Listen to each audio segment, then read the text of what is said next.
I'm proud to be partnering with American Giant, a brand with a remarkable journey rooted in American values. Born from a single iconic hoodie, they embarked on a 12-year mission to produce quality clothing right here in the USA, while revitalizing communities across the nation.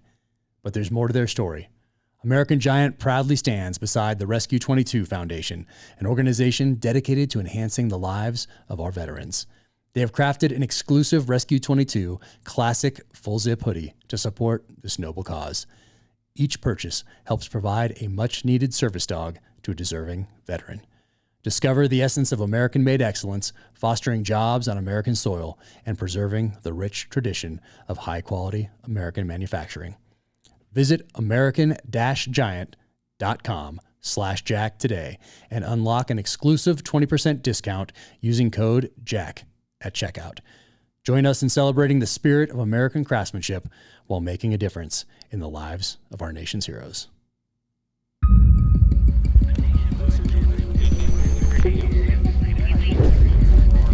This is the Danger Close Podcast, Beyond the Books with me, Jack Carr.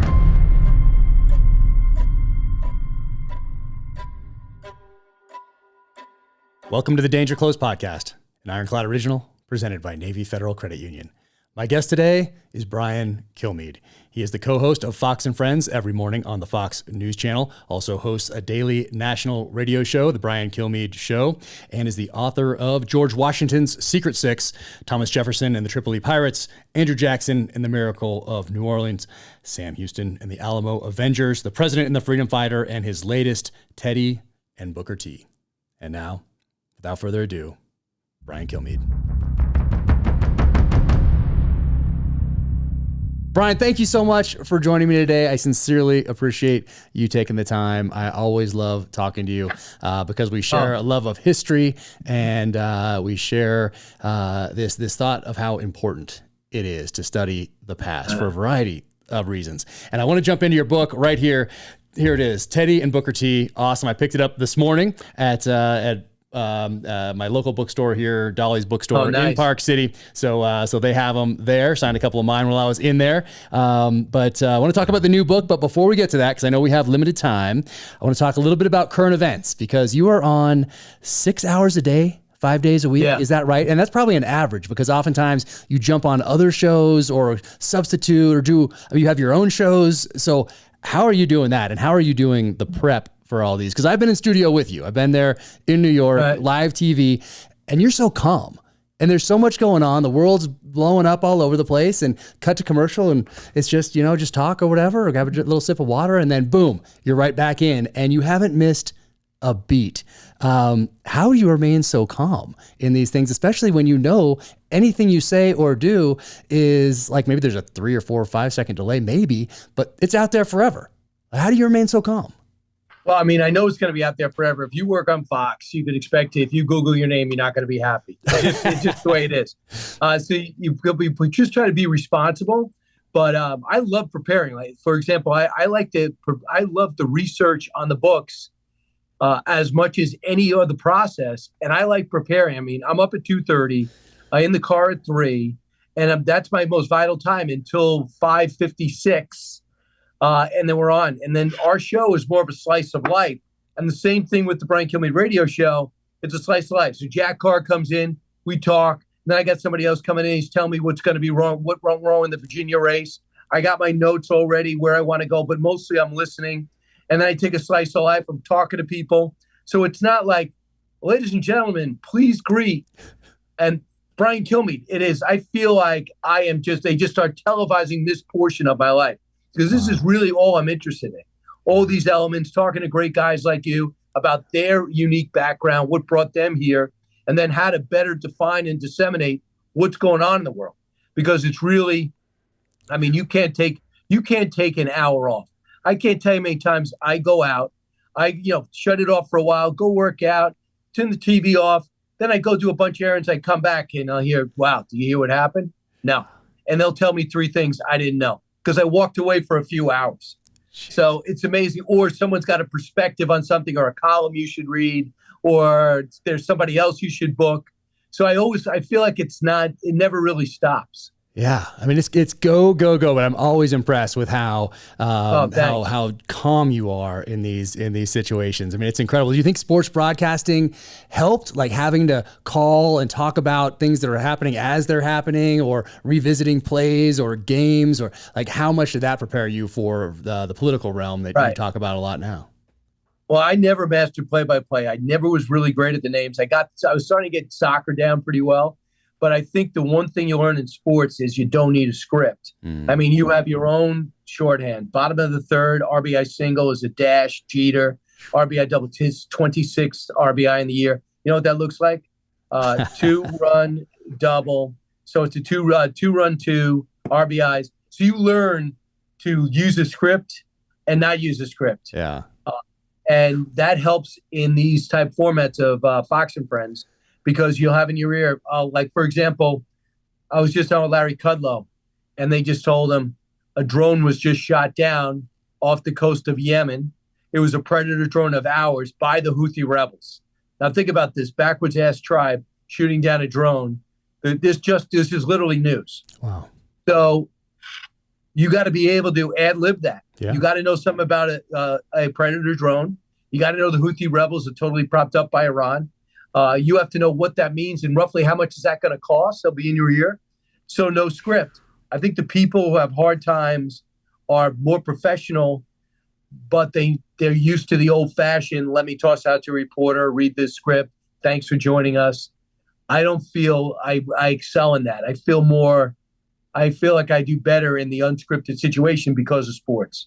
Yeah, no, you're so good at it. I mean, there's no teleprompter for you right there. I mean, we're sitting there on those two chairs talking, cut to commercial, bam, we start talking about whatever else, and then bam, we're right back in, and it's always so impressive. Yeah, thanks. But we're a year out from an presidential election, and I've heard you liken presidential elections. It seemed to me like you're likening them to the Super Bowl. You say you like the strategy, the tension, the drama around elections, and you talk about them almost as if they are the Super Bowl. Yeah, I mean, outside the pandemic, you can strategize your way to winning. And how are you going to do that? Where are you going to give your speeches? What are they going to say? What's the feedback going to be like? What are the issues that are going to pop up? How are you going to handle it? I'll give you the strategy. For example, in 2008, when John McCain was walking with a suitcase, it looked like after Iowa, his whole campaign fell apart. Well, he got rid of the staff, recalibrated, and did well in New Hampshire. And then the surge, which he fully supported, worked in Iraq. He and Lindsey Graham and Petraeus and others just said, I think we have one more shot. Blow off the Iraqi study group and give Iraq another shot, using the tribes to fight for their own freedom. And obviously, it's one of the most underrated, great moments in American military history. Not appreciated because Obama blew it by pulling everybody out right away. So then all of a sudden, he's the guy. And the strategy is strong with defense, win the Iraq war, and then go take on all comers. Well, what happens? The economy falls apart. And guess what John McCain's on the record saying? I'm not really great on the economy. So the Democrats make him eat it. And then Barack Obama, to his great credit, starts calling Hank Paulson, the Treasury Secretary, on his own. And he's like, hey, I can't make any sense of it. Now, I was talking to people. No one can really, you had to be a real expert to try to figure out what was going on. So Obama was smart enough to be a student in the situation, reacted much more calmly, said, this is what I would do. This is what I'm happy the administration's doing. And McCain got angry and shut down his campaign. And that's the strategy. He made a mistake. Obama acted better. Obama looked like the guy that would be the perfect guy to turn the page on the Bush years. It worked. The second time to win, he needed a strategy that would have him ignore his record. So you have to go after Romney, and you got to make him unelectable. He's a mean white guy that like to buy companies, fire everyone, and ruin families. Doesn't sound like the Mitt Romney, but the only way to win is to have Harry Reid go out there and say, everybody knows Mitt Romney doesn't pay taxes. That's a strategy, right? It's evil. It's an evil strategy, but that to me is like sports. Yeah. Well, what do we have coming up? I mean, we have 1 year, and essentially every single day we're going to be talking about the election up until November of next year, and a lot of things obviously can happen. And we're in people always say unprecedented times, and every time is different, but when you look at the political landscape out there today, what are your first thoughts when you think about this upcoming, this next year? Well, I think that Joe Biden, if anybody who's doing it has this job for his years, like, for example, if it was sports, nobody would bring him back another year. Nobody would bring him back another 4 years. He's done a terrible job, terrible communicator. Yeah, he counts on Republicans to explain why we're in Ukraine. He never does an interview, acts angry all the time, literally yells out policy that's contradictory as he's walking up stairs to a plane. And every time he has an opportunity, he leaves the job. He does not deserve 4 more years. But the thing that will sustain him is making the world's worst person, Donald Trump, who looks like, I'm not saying for sure because there's a debate tonight, it looks like he's going to be the nominee. So I don't have much to run on. My policies are terrible. My execution's awful. The guy that had it right is coming up, but he is evil and he will ruin the country. I was just on with Martha, and Martha rolled a clip of Hillary Clinton I haven't seen from The View today, at which time she compared Trump to Hitler. Now, we all know that's the most horrific example, totally inaccurate, and the lowest blow you could do. But a lot of people, she basically is laying down the gauntlet. Get ready. We're going to make you the worst person in the world.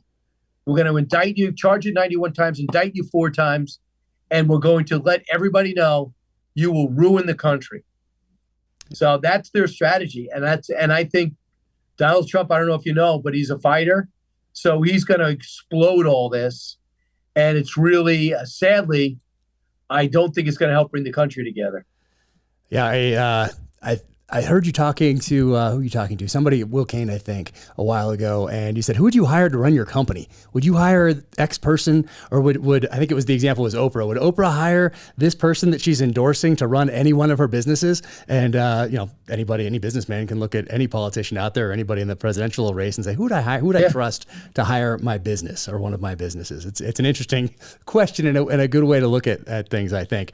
But before we get to your book, also, Israel, were you surprised at the reaction here in the United States? I mean, you can always expect college campuses, professors to do some things, but you're in New York, and we have videos of I think an appointed official maybe tearing down these posters of kidnapped Israeli hostages, tearing them down, children.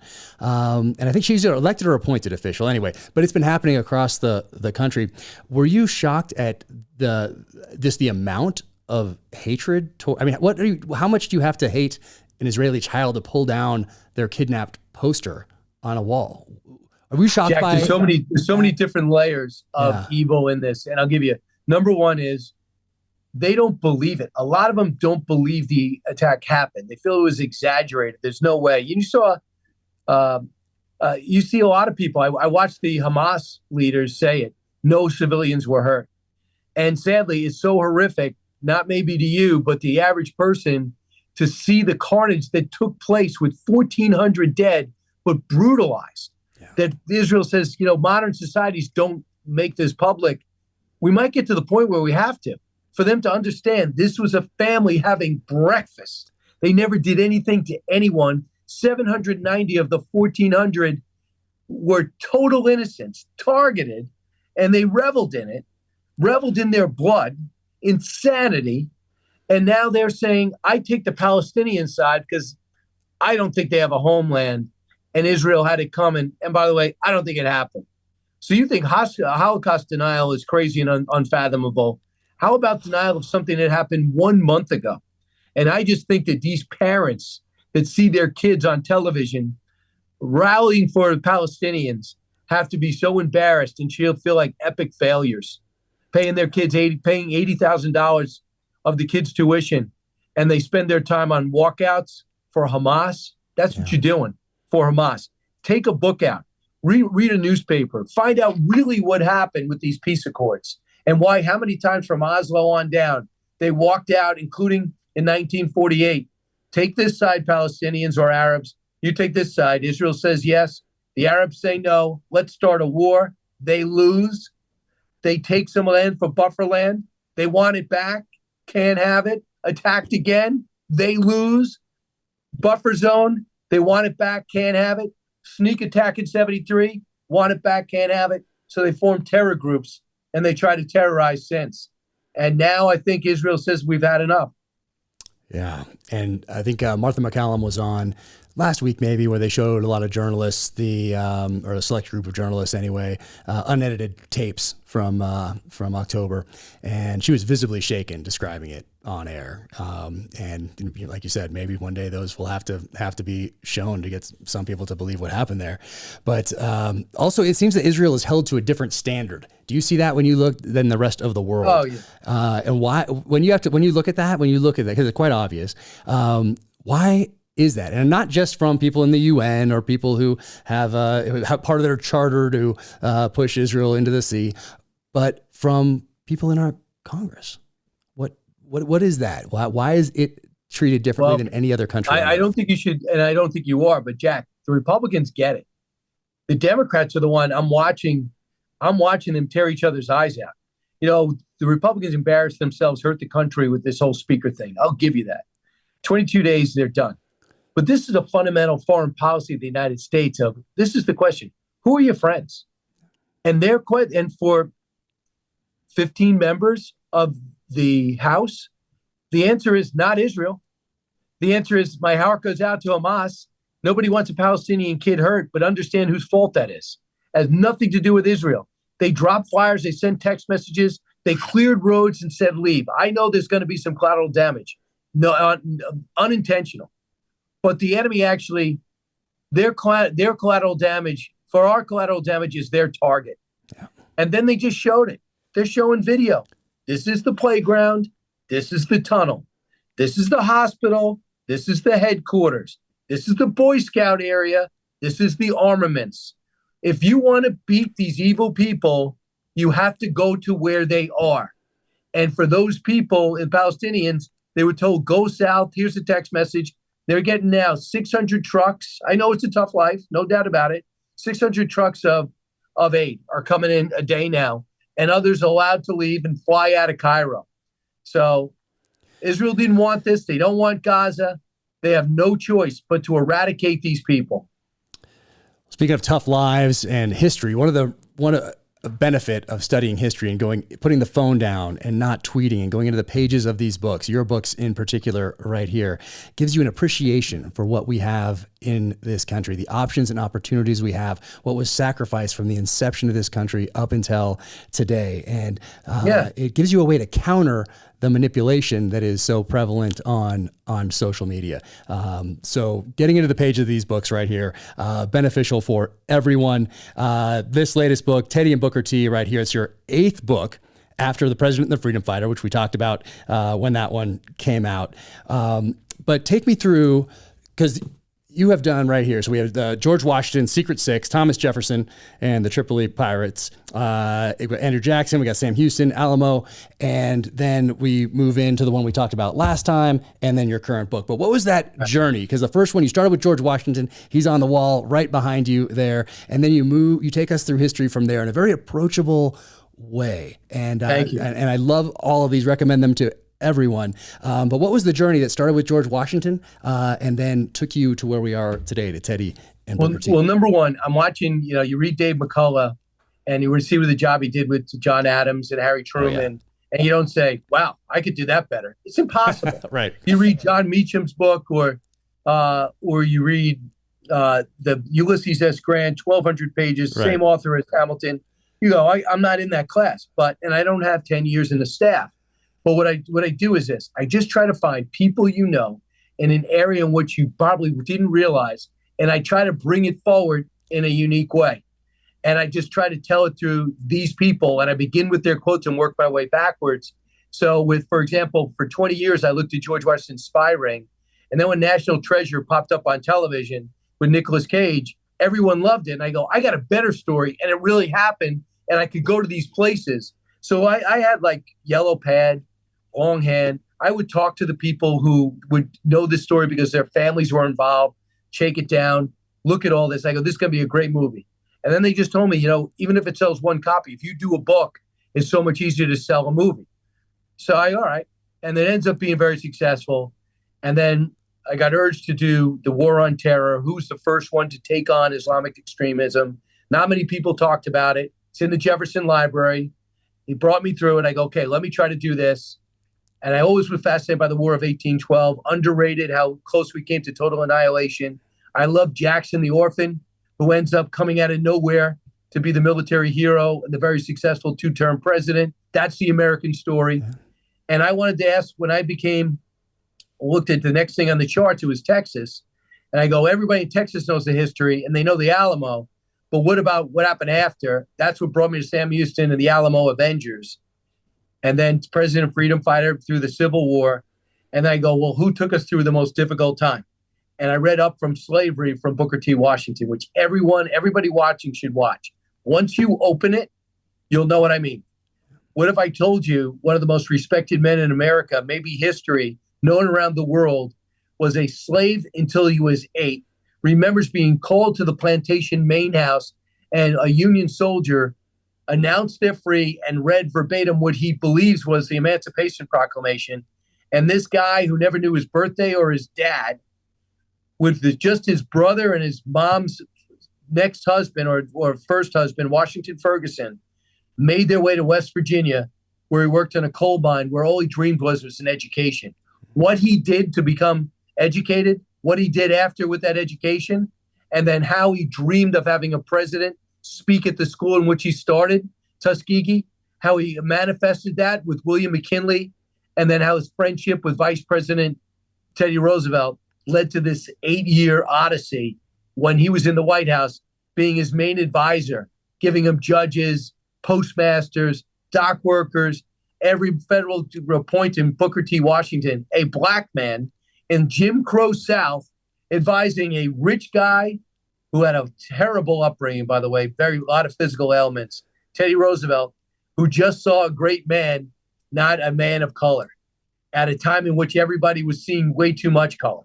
Yeah. You know, when you were born, and you remember Teddy Roosevelt was 6 years old looking at his grandfather's window, watching the casket of Abraham Lincoln come down. I was going to ask you you don't have to explain to him what the Civil War was like. Yeah. That's an amazing visual to picture Teddy Roosevelt watching that moment in history. It's fascinating. And by the way, it's on my special on Fox Nation. Yep. If everybody's saying to us, are you curious about the book? I've been shooting this for a year with great producers on Fox Nation, and we did it for a year. We went to the sites. I went to the exact window where overhead was Roosevelt's window, and then there was Broadway where Lincoln's casket came down. You'll see it all. Amazing. I mean, just picturing that is incredible.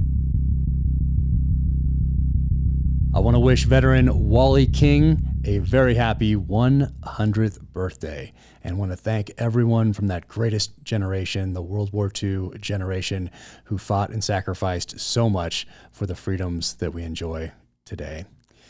At Navy Federal Credit Union, every day is Veterans Day. That's why they're proud to have served the military community for over 90 years. Their employees are part of the community they serve. Many of them are veterans themselves. They serve more than 2 million veterans, so they understand the needs of veterans. They provide resources like Best Careers After Service to help veterans transition to civilian life. They're a top VA home loan lender. They offer award-winning 24/7 stateside member service. Use the hashtag #GratitudeMission to thank a veteran and honor their service. Your service inspires ours. Learn more at NavyFederal.org/veterans. Insured by NCUA, Equal Housing Lender. What's up, everyone? This is Jeremy from Ironclad. We are so excited for the new SIG Studios film featuring Kevin Holland, One Man, One Path, Many Missions. It's available now exclusively on SIG's YouTube channel, but if you haven't seen it yet, check out this preview here. I had a lot of good memories right here. We really did. They thought it was an army, and it was 60 of us. He goes, "You got a huge hole in your back." And I'm like, "Well, put something in it." I got out because we weren't at war. We're at war. I'm going back.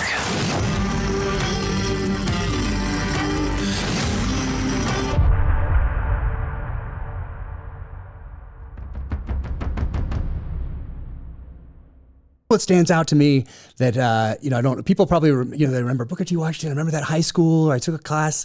Who was that again? Because we've gotten so distracted, especially over the last 2 decades, last decade for sure. What stands out to me when I went through your new book is the way he treated people who were openly racist towards him. And I wonder if you could talk about that a little bit. Two, he would never give people, he'd never get angry at people. He says, you're giving that person control over your emotions. When you get angry because of the way they act. And my words, not his, but his self-esteem was not for sale.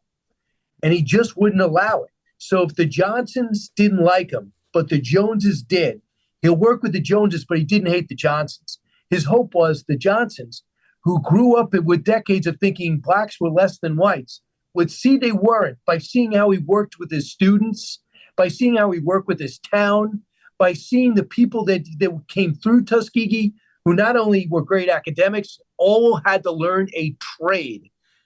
And they see these people, he goes, how could you think less? He goes, well, if they don't like me now, maybe they'll judge me by what I've done. And he changed generations of perceptions by not allowing them to touch his self-esteem. So he goes north and he's got to get funding. And some people were closing the doors in his face, and other people said, how can I help? The race situation in America is terrible. Here it is, 1890. How do we fix it? And guys like Andrew Carnegie, J.P. Morgan, Julian Rosenwald, all said, Pierpont, also. They all said, how can I help? And they came up with major dollars. And just all he wanted was not money for him, money for the kids in his schools to make it bigger, to graduate more, to make a bigger difference. They loved the country. Yet he was born a slave. Teddy Roosevelt's mom was from the South. Sons fought for the Confederacy. And still, when he saw Booker T. Washington, he saw a partner. And even though Teddy Roosevelt said some things, you'll Google it and you'll go, oh, my God, he was a person of his times. He had some blind spots, true. But he also evolved as a person.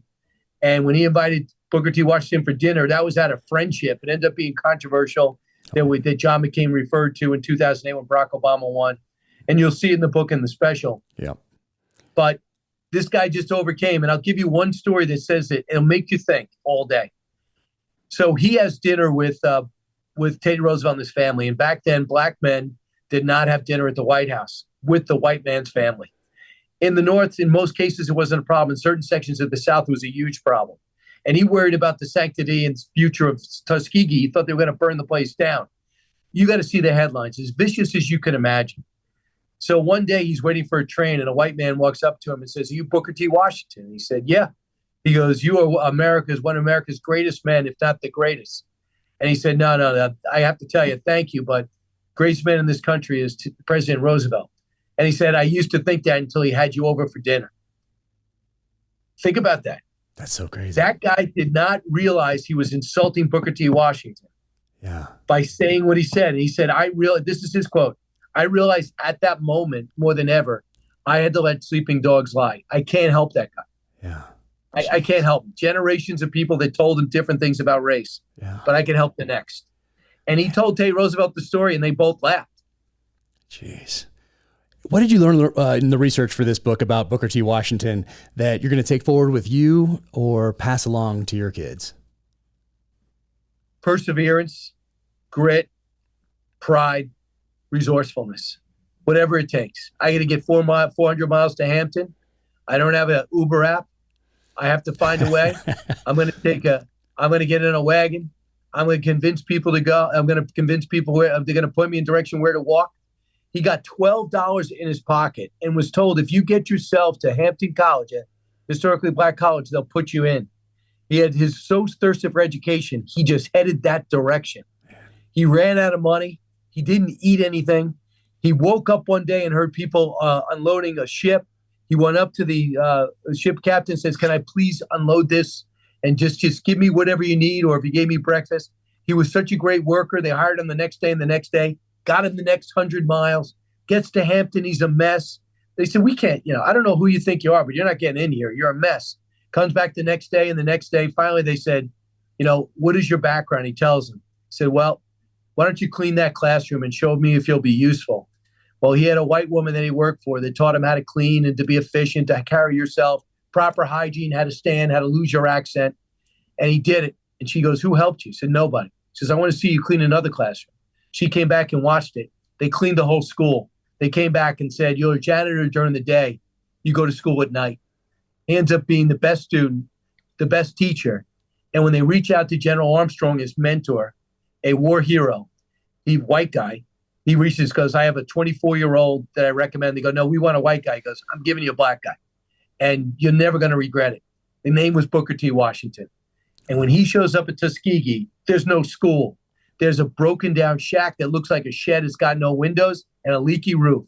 They have 1 week to get students and get started, or they lose the funding from the state of Alabama. He has to walk around town, convince everyone to come to a school without a curriculum. He gets people mostly older than him to come, starts with 30 people in 10 days. That grows to one of the finest institutions in the country, where presidents is speaking at the commencement address. And I ask you, I know everyone watching has tough circumstances in their life. I challenge you, were you born a slave? Was it illegal to teach you to read and write? Did you will yourself towards an education, outwork everybody, and then end up sending back for your brothers and your family, and then educating an entire population almost of Alabama? He overcame it, never wanted money, just wanted money for his school. So if your cause is greater than you, that's the greater chance for success. Incredible. And what did you learn about Teddy Roosevelt during this research that you didn't know before that might have changed a perception that you may have had of him? I know his asthma. People don't really talk about his upbringing as much as what he did later in life. But that asthma had a huge impact on the way he interacted with other people going forward from his youth. Yeah, I'm not really a doctor, but I think he had some intestinal cholera. So he was in tremendous abdominal pain. He had bad eyesight. They thought he was going blind. They didn't realize he just needed glasses, which were, by the way, hard to find then. And then he had asthma. They said the family used to just stare, and they used to watch him just lose his breath. And they would and they had money, and they would go for every cure they could, but they didn't think he was going to survive. So he couldn't put on weight, couldn't go to school. First formal school he went to was Harvard. And he weighed about 90 pounds. When he went out, the guy was picked on all the time. So what he did is, his dad said to him he worshipped his dad. And he just said, son, you got a great mind. You got a terrible body. You got to change that. And he became a maniac for health and fitness, to the point where his dad went and got him weights. And by the time he went to school, he was on the boxing team. He was doing everything possible. He was leading the hiking club. He became this robust environmentalist, living outdoors among what we would call cowboys or ranchers in the Midwest, and overcompensate for his weakness as a kid, showing you learn other things. We don't know. I don't even know anybody as smart as him. He had a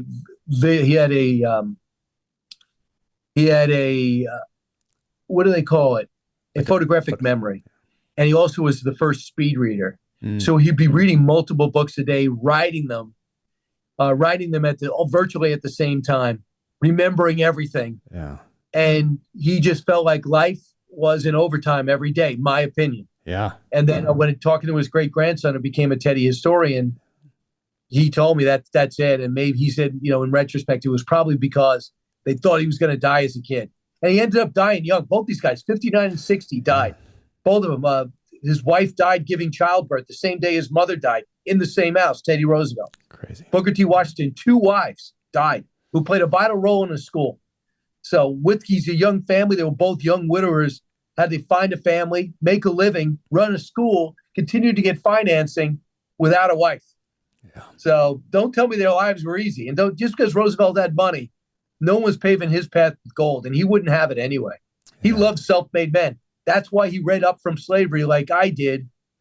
Not that I'm in his class, but like I did the same thing. And he said, I got to meet this guy. I felt when I closed the book, too bad I never met this guy. Yeah. Yeah. And talk to me, you mentioned the 1901 dinner at the White House, which it wasn't long after the assassination of President McKinley. And I think one of the first letters that Teddy Roosevelt wrote after becoming president was to Booker T. Washington, if I'm not mistaken. Said, sorry, McKinley, I was supposed to visit Tuskegee, but something came up. I'm now president. McKinley got shot, later died, didn't die right away. And now I'm president. I want you to be my advisor. Let me know when you come to Washington. And he did. And he had him over for dinner. Was this big controversy, which I mentioned. So he ends up being advised. He goes, listen, we got to bring our profile of our friendship partnership a little lower. Maybe America's not ready for this. But I also think, Jack, how many kids, people go, what kind of impact you make? I don't know. What kind of impact do you make when you see a white man, powerful white man, and a powerful black man working together to make America a better place? Don't you think kids 8, 9, 10, 16, 17 will maybe go up to their parents and say, I know what you told me about the races. I'm not buying it. How do you explain that? How do you explain that relationship?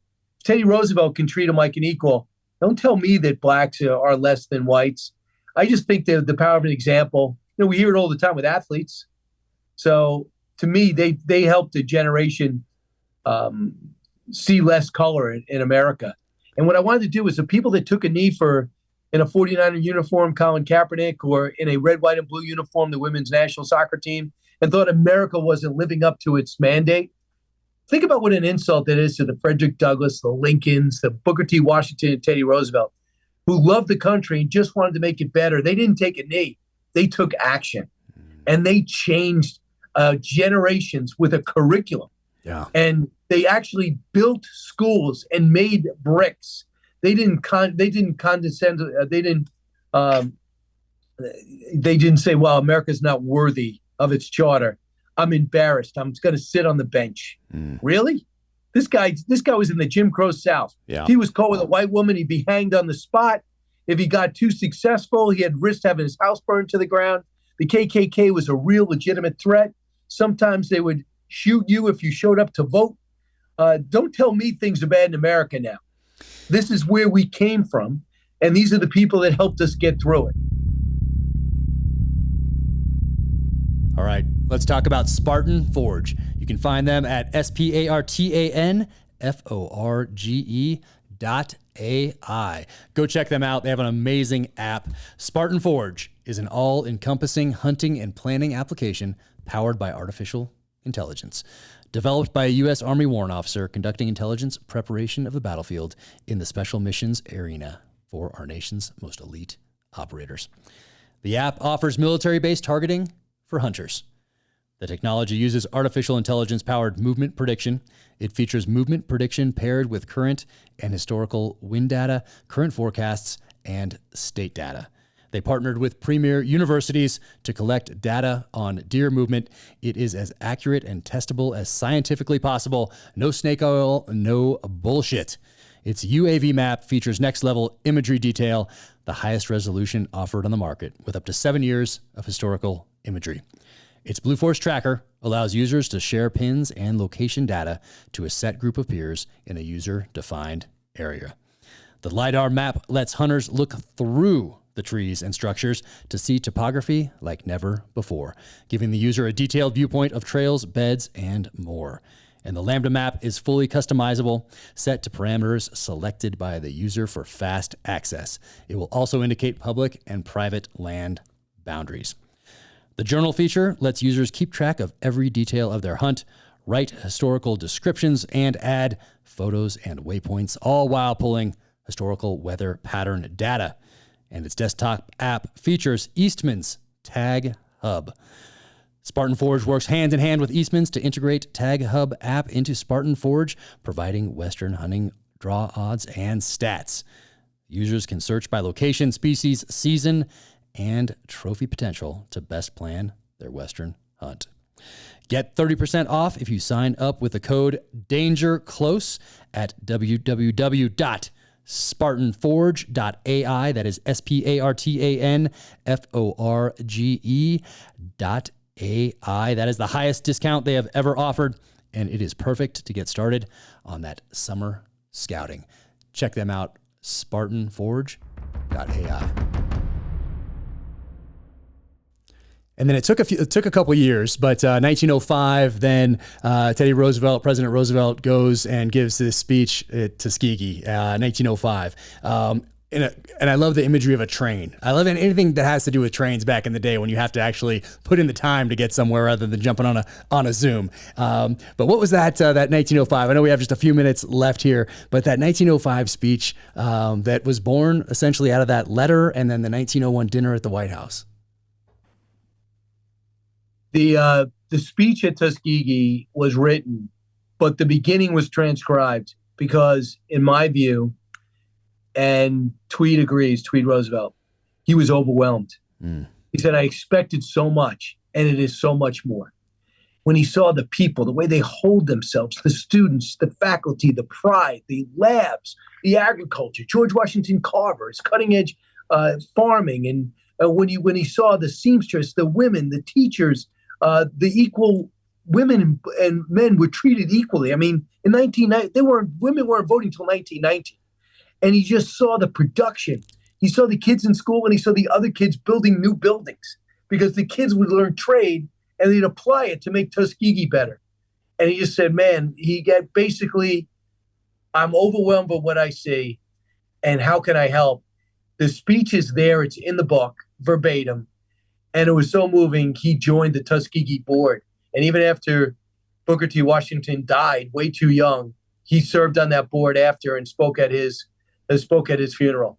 And if you go to Tuskegee, and I encourage you all to do it, you see his casket's there, the statue and tribute, memories there.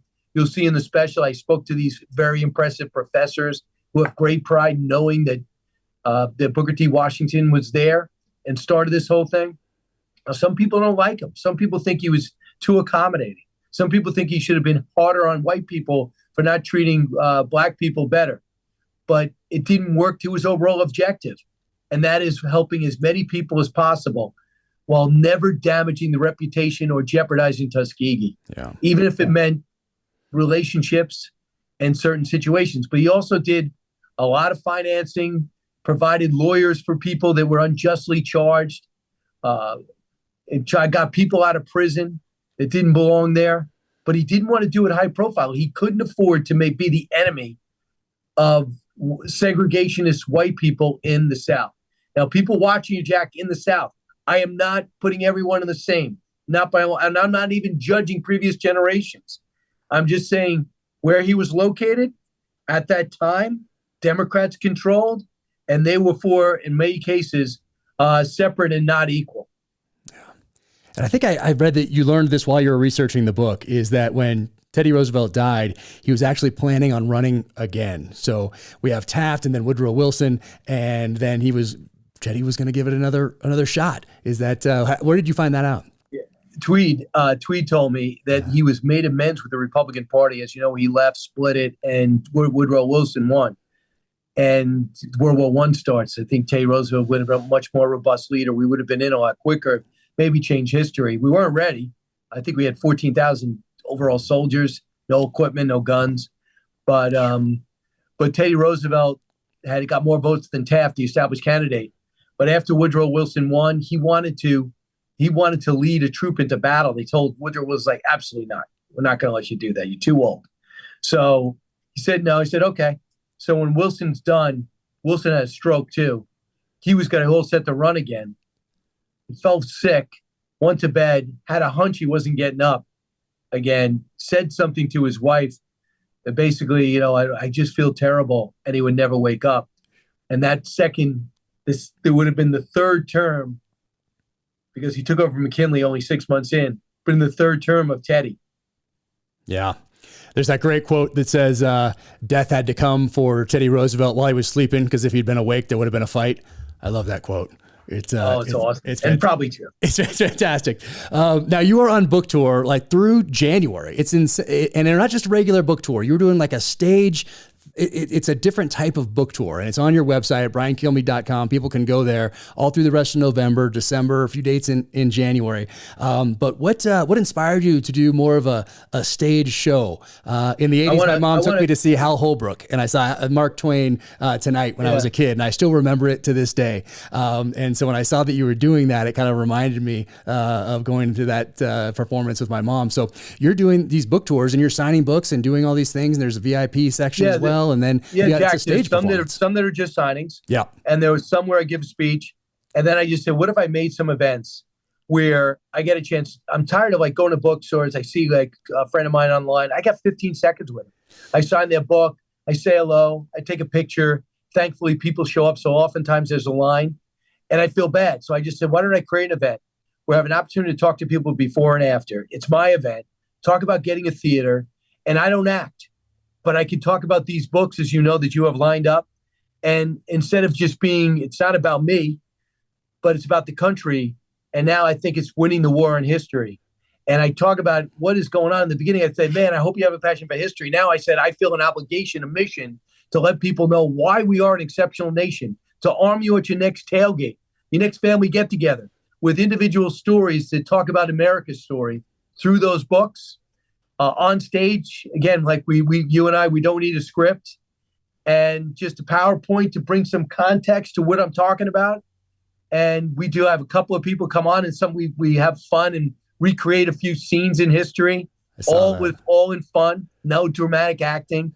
And I just give people, I think it's a real cool, patriotic, motivational, educational, inspirational day. Yep. No, I encourage everybody to go to your website, check that out. I'm going to try to make one if I possibly can. And I want to ask you before we go, in the couple minutes we have left, first off, everybody needs to go and buy all these books, but don't just get them, also gift them. Gift them to that person in junior high, in high school, in college. Buy these books, read them, but also gift them. In the beginning, we talked about you're on all these hours every single day. You're getting this news all the time. A lot of it, not great. How do you stay so positive, and are you optimistic for the future when you think of the next generation, when you think of your kids and grandkids? Yeah, I absolutely. Yeah. I mean, that's the other thing, Jack. We were in a civil war.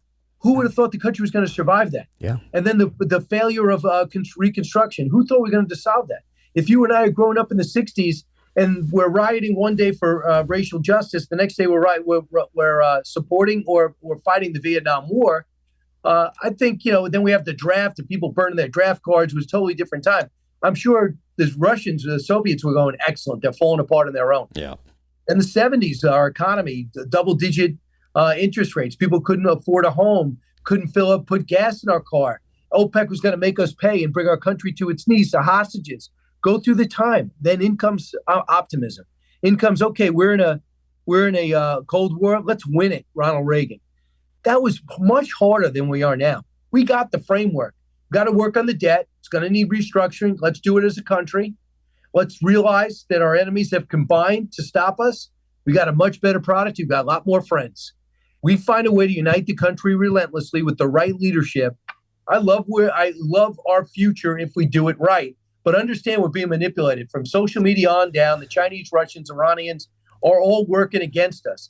But you have to first identify the enemy. The next man or woman, Nikki Haley gets it, Ron DeSantis gets it, Donald Trump absolutely gets it. I don't see anyone in the Biden administration that get it.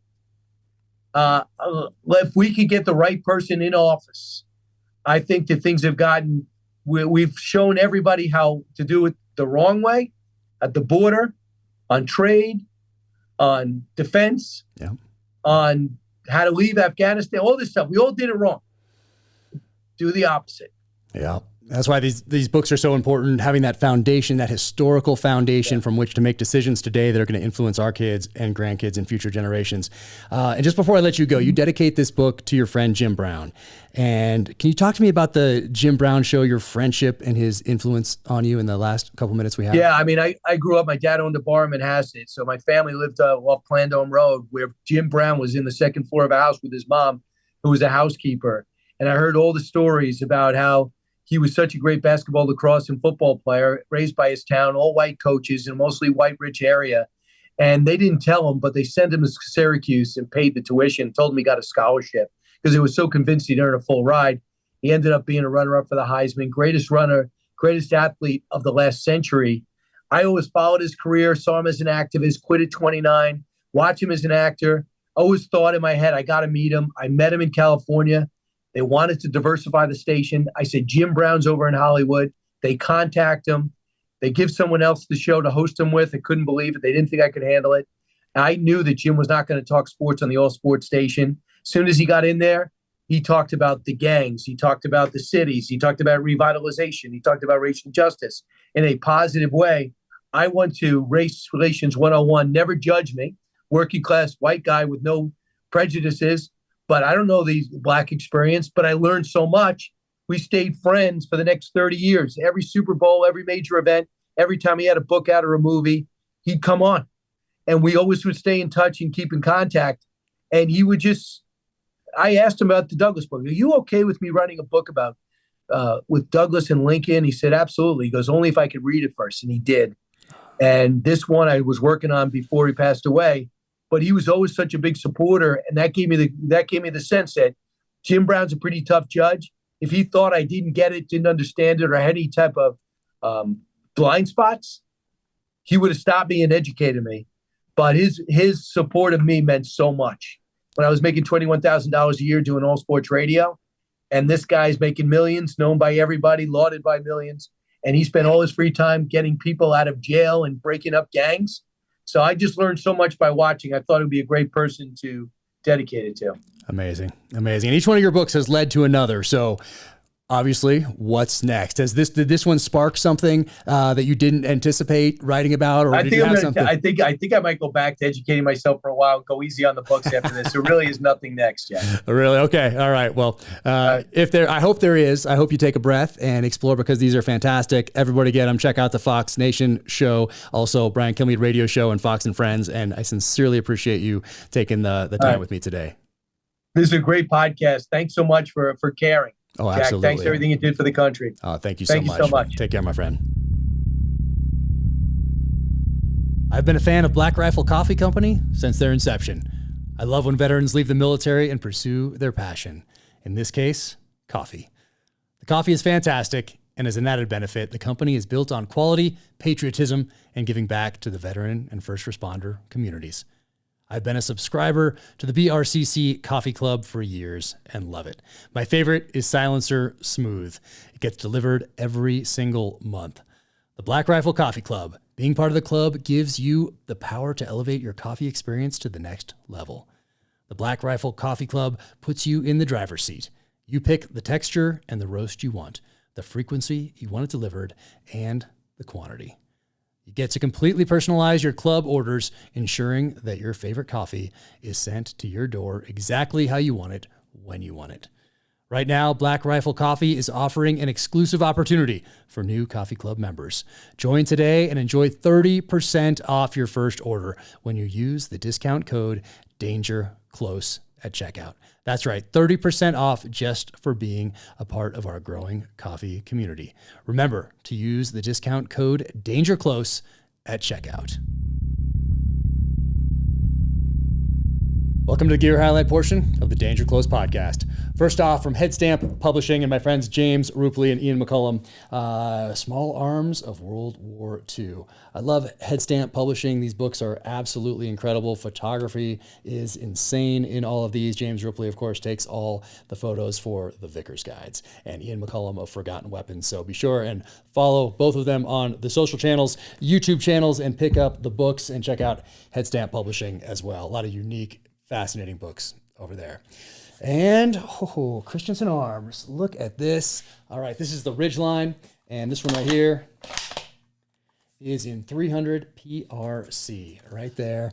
They were kind enough to put a Vortex optic on there for me. This is the Vortex Razor HD 3 to 15 by 42, and I cannot wait to give this thing a run. Christensen Arms, they're down in Gunnison, Utah, just down the road. So thank you guys, and this is light. I think this thing is going to be a tack driver. So thank you guys. Really appreciate that. Cannot wait to get this thing out there.